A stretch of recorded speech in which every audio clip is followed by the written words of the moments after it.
Hello and welcome to this lesson where you'll learn more about a fascinating topic. GPT-4 with browsing. By the end of this lesson, you'll understand how it works, how to use it, and what its main benefits and limitations are. You'll also learn about some things you need to be careful of when using it. Let's get started. GPT-4 with browsing is what gives ChatGPT access to the internet. Although still in beta phase, it's a really useful feature of GPT-4. It can look up recent information for you, so if you ask it about something that happened in 2022 or later, which is beyond the non-browsing GPT-4's knowledge cutoff at 2021 September, it can still search the internet and find the answer for you. One of the biggest benefits of GPT-4 with browsing is its ability to access recent information.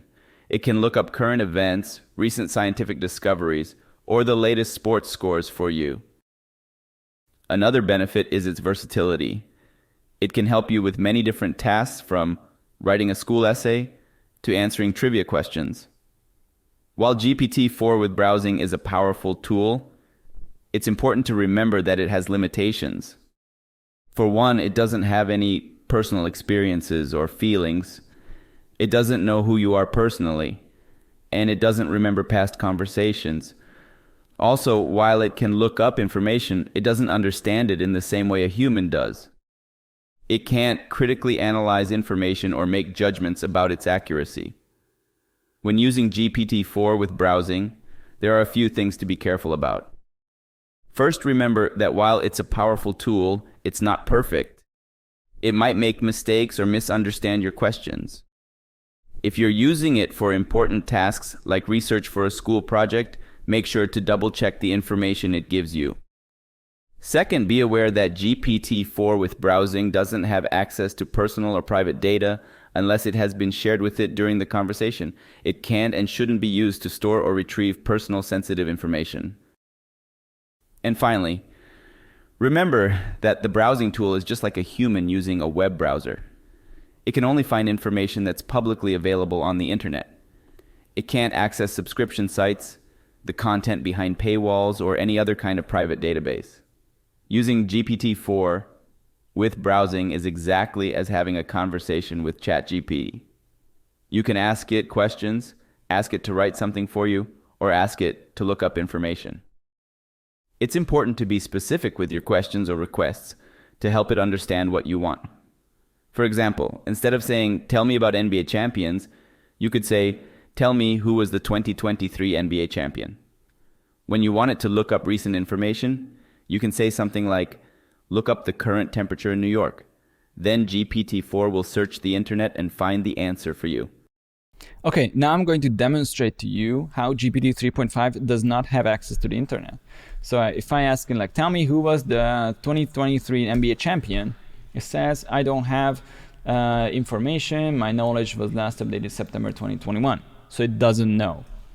Let me try and use GPT-4 default version, which also doesn't have access to the internet. I'm sorry, but as an AI model developed by OpenAI, I was last trained on data up until September 2021, so I don't know. Okay, now let's use browse with Bing. Browsing the web, and you can open it up to see what it does. So it says search Bing for 2023 NBA champion. Thinking.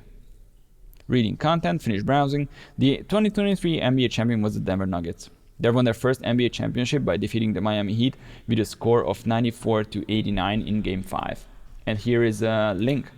So it already provides you with information. Denver Nuggets, there you go.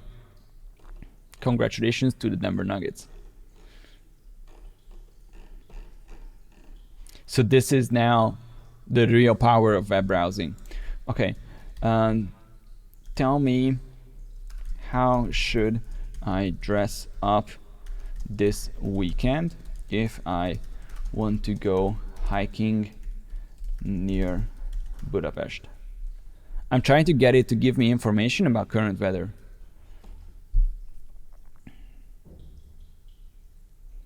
Here are some general tips. Okay, so now it went wrong. Maybe it's because I should have started a new chat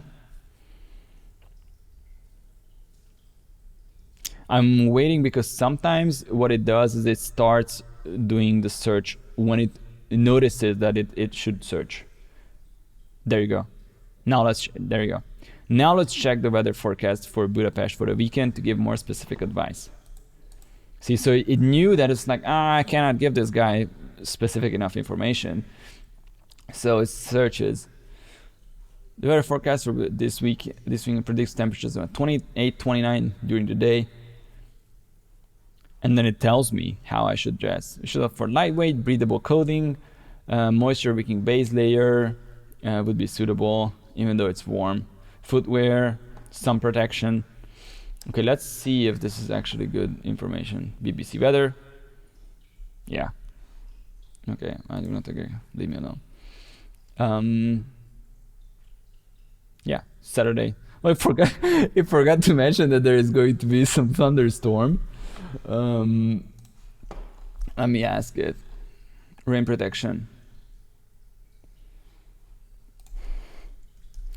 But based on the link you provided, it does seem to forecast thunderstorm this weekend. Browsing the web. Let me see what it does. It searches Budapest weather forecast thunderstorm this weekend. Love it. Clicked on. This is the link it's reading right now. Weather.com. It says PM thunderstorms. Yes, you're right. The weather forecast for Saturday, July 1st, predicts the scattered thunderstorms with a chance of rain at 40%. Is this accurate? It says 42, so it's pretty much there. And the temperature is ranging from Fahrenheit. Okay, I don't know how much that is in Celsius. So now it's, it modifies it. But this is a huge step forward from, hey, I'm sorry, I'm an AI language model trained up until 2021 September. So this is what you can really do with the browsing. And there are obviously much more powerful use cases. Like, let me show you something else. For example, you can say, act as a, I'm just making this up now, so please be patient while I'm writing the prompt. Act as an SEO strategist and research me the top 10 blogs in prompt engineering, then suggest 5 to 10 keywords that I should write articles for to rank on the first page of Google. Let's see.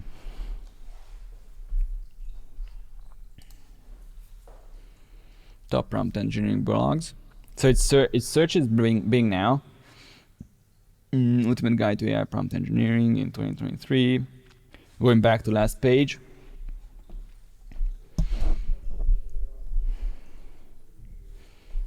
I clicked on the same link. Good job.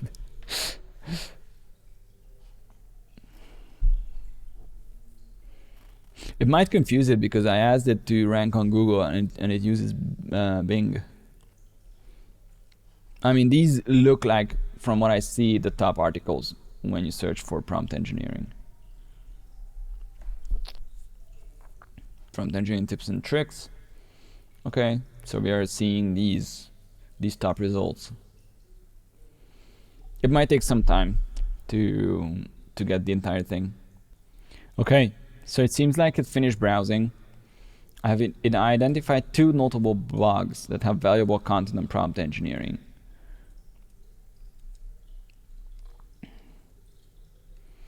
Okay, let's see if it gives me the keywords. Due to the niche topic and times, I wasn't able to find more blogs within the given time. It got stuck in some kind of loop, searching for like human loop pricing.